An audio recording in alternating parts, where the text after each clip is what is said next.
Ladies and gentlemen, boys and girls, children of all ages, welcome to the channel. It's your boy, World of Wrestling, here today to discuss about AEW Dynamite January 18th, 2023 review. Just want to say all thoughts and prayers to the Brisco family, Jay Brisco, his family, most definitely Mark Brisco. I found out some devastating news yesterday from Matt87 Eagle about Jay Brisco when we went live for Random Wrestling Talk episode number 46. If you guys have not checked that out, go ahead. I did some really good stuff on there, discussed a lot of good topics about what's going on in WWE, merger with AEW possibility taking place. It's not a high chance, but there is a small possibility that might actually happen.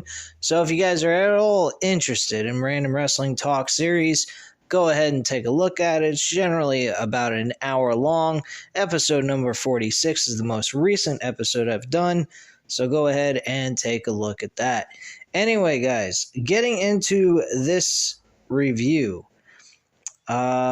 Oh yeah, and going into about Jay Brisco and what happened to him. He actually was in a severe car accident, and he ended up getting killed on account of the fact he wasn't wearing a seatbelt, which, based on how the situation was described, he had his two daughters in the back seat. They were wearing their seatbelts, thank goodness. That would have been terrible if his daughters even died as well, on top of everything else. And he went ahead and was driving. It wasn't his fault. He wasn't intoxicated or anything. I believe it was in the middle of the daytime, possibly, or at night. I'm not sure. They didn't give the set time of when this occurred. But the driver who caused the accident went on the side of the road that they were driving on and did a head-on collision right into Jay Brisco's car. His daughters are in critical condition, but will make it, and they will be fine. They're just badly injured. And Jay Brisco, unfortunately, was not wearing a seatbelt, and he died upon impact. Basically, I honestly believe even if he was wearing his seatbelt, he probably would have died anyway. Here's the explanation why I feel that way. First off, based on the situation, it was a head-on collision. Depending on the rate of speed that they were going, it could have ended up being detrimental no matter what, because he's in the very front seat of the car and he's in the driver's side. So, with that being said, that's one portion of the thing. You also got glass flying all over the place and debris. Possibly, depending on how severe the crash was, which I'm pretty certain it was very severe, the portion of the car in the front would have went into Jay Brisco possibly and could have killed him anyway while wearing a seatbelt. So either way, Jay Brisco was in a very bad situation, and it wasn't even his fault. That really sucks. That is a very sad thing, and I cannot believe this fucking shit. I love Jay Brisco. I thought he was a great wrestler, and now he's gone. Just because all he was doing is driving with his kids to go do something, or go home, whatever it might have been. That's pretty sad. Really, that is. I mean, I'm grateful that he didn't die on account of being intoxicated or anything else. I mean, that's the only positive way you can look at it. But at the end of the day, it's still negative regardless, because of the fact that all he was doing is a simplistic thing, and that's either heading home or going to do something fun with his kids. And instead, he had some idiot go on the wrong side of the road and do a head-on collision with him. That fucking sucks. Anyway, not much to talk about AEW Dynamite, folks. They've kind of hit a dud with this episode. There was some good wrestling. Don't get me wrong. There was about 3 matches that I really cared about.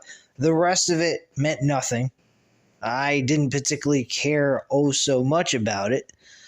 The All-Atlantic Championship was the match that started the show, but Jay Lethal did not care for this. Orange Cassidy was defending the title against Jay Lethal.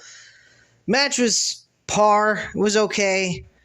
I'm not liking how they're booking Jay Lethal at all. I think they could do much more with him on this show. He could be a big-time use to the company, and instead he's put in all these lame-ass situations where he has to job out to people. In Ring of Honor, he wasn't a jobber. He was a superstar. And I think that's the same proper treatment that Jay Lethal deserves to be utilized as. A fucking superstar, not a jobber that goes ahead, gets all these matches with all these other names on the roster and loses all the time. I would have never booked Jay Lethal for an All-Atlantic Championship anyway against Orange Cassidy. That's just my viewpoint on that. Orange Cassidy ends up winning the match anyway with a Superman punch. He calls it the Orange Punch. And that's pretty much what happened there. The crowd was so-so. I mean, they were loud. They were very vocal comparison to what WWE fans do. Jesus Christ. They suck. Anyway, moving on. That match sucked. And we then had the Young Bucks go up against Top Flight with Darius Martin and Dante Martin. This was actually very, very surprising how this match went. The Young Bucks ended up losing this match in a close one and a shocker at the end. I don't know how you guys could look at this match as a negative, simply because the Young Bucks are a trios tag team champions. I mean, I don't know how you should look at that. I don't know if that should be a negative or a positive. But honestly, I think because they're a tag team and the Young Bucks are involved in the trios tag team belts, I don't think it has the same exact effect. Maybe some people would disagree with me. If that's the case, by all means, please explain in the comments down below on that one. And I'd love to hear your viewpoint on that. But personally, I don't think this was a bad thing. This is going to help Top Flight reach another level. I think they are being positioned to be pushed for the tag team titles. Maybe not actually win the tag team titles right out of the gate, but I think they're being utilized in the sense of trying to help rebuild this tag team division that once was a really good one. And for whatever reason, Tony Khan has just lacked off on the tag team division, which was one of their top priorities. It seems like he goes around in circles. One minute he cares about one specific division, and then he goes to the other. He used to do a lot of tag team wrestling matches on these shows, and now he's kind of went back to doing just singles matches, and along the way forgotten all about the tag team division itself, which is not really all that good. Because it seems like the trios tag team titles seem to be more important. Now he's kind of refocusing his viewpoint on the tag team division. Hopefully he kind of has a fair balance on that situation. But this match was really fucking good. I actually enjoyed this matchup. This was very entertaining for what it was. Bryan Danielson went up against Bandino. This was an awesome matchup. I enjoyed this match. Bandino and Bryan Danielson went at it for a very long time. Bryan Danielson ends up picking up the victory, of course. And then MJF cuts another promo in today's episode of Dynamite, pretty much explaining that he's not a guy that you want to fuck with. Basically, lately he's just been having a little fun and so forth, But the closer he gets to March 5th, he's going to realize the match that he wants, he's not going to want, because at the end of the day, MJF's going to walk out on top and beat his ass. That's pretty much what we got from that promo. Pretty standard stuff. I'm looking forward to the match. The build has been the same old kind of build we've been used to with an MJF build towards a major pay-per-view matchup, which I hope they change eventually. I think these have the opponent of MJF building up to the pay-per-view is all about his opponent jumping through hula hoops to do certain things to get MJF is getting kind of old. I mean, this is like every single time. Cody Rhodes did it. CM Punk did it. Wardlow did it. I mean, you got a shitload of different guys that he's been in major storylines with for a pay-per-view, and it's always been the same old, same old. So I kind of think that we need to change it up a bit when it comes to a bill with MJF at a major pay-per-view. Just my viewpoint on that. Another thing that occurred on this show was Hangman Page. He was backstage, interviewed by Renee Paquette. She was asking him how he felt about his win last week actually, and how he felt about everything, and the fact that his Jon Moxley got a concussion during their match. Well, he said, personally, I feel that, it was what it was. He gave me a severe concussion. He talked about making fun of what happened to me, and I got even, and I got my win back. That's pretty much all there is to it. Renee then continues to inform him that Jon Moxley has some amount of respect for him, but still despise him at the same time. But he feels that Hangman Page really pushes him to be the absolute best that he can be, which is one of the reasons why he likes Hangman Page, despite the fact that he still doesn't like him. Very odd. So it sounds like a love and hate relationship he's got with Hangman Page in this storyline. I don't believe this is over yet. I think this is eventually going to rear its ugly head. We still got plenty of time till March 5th. We're not even in the month of February, and there's still plenty of time left to find out what to expect from the storyline between Jon Moxley and Hangman Page. So we'll wait and see what happens with that. What else?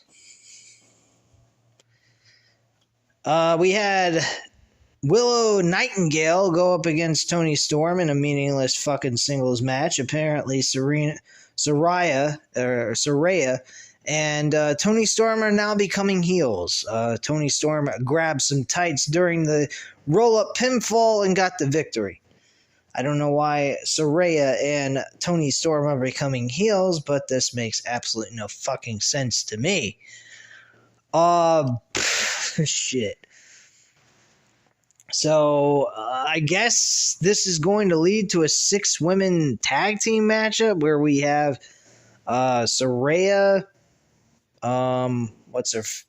Saraya, Toni Storm, and Sasha Banks as Mercedes Moné comes into the picture, and then we have Britt Baker, Jamie Hayter, and Hikaru Shida become faces?